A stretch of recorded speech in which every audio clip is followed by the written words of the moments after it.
doing Dark Shadows, and thanks to Jim and Catherine, who I've been friendly with for many, many years, bringing the Dark Shadow Festival.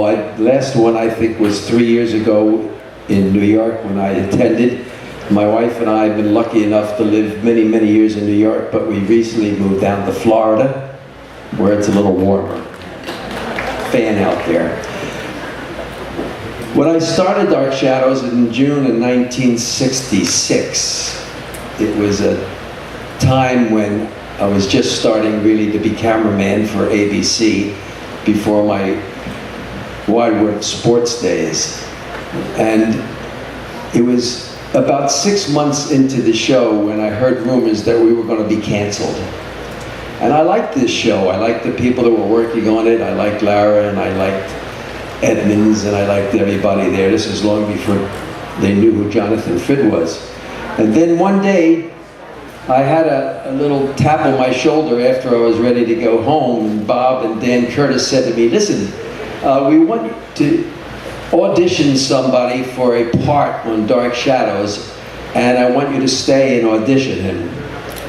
So I said, well, I'd be delighted to, sure. So everybody was packing up, everybody left, and then I got behind the camera, and in walked Jonathan Frid. He introduced himself and says, I am Jonathan. I said, I am Stu. I looked at him, and when he said, I'm Jonathan, for the next 5 years, I never called him John. And a lot of people never did call him John. They knew him as Jonathan.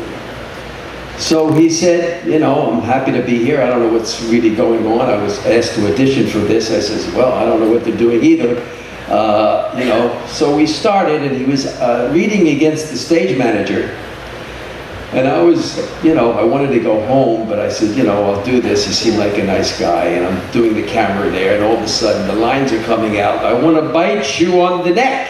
I said, my God, what is this guy doing? He's going to be a vampire. So after the audition, I said, do you know anything about what this character is going to be like? He says, no, I don't know too much about it at all. I says, well, neither do I. I said, we'll see what happens. And about a month later, or maybe it was 2 months later, in walks this new set. And then at the time, we were going live, and we were also, in the beginning, we didn't do color. We had black and white cameras. They were very difficult to use. Then all of a sudden, the color came in, and so did Jonathan, and the show became famous. Thank you, fans, for all being there for us throughout the years. We enjoyed having you, and I'm glad that you're coming to these festivals, and I hope you come again. And Jonathan, God love you, my friend.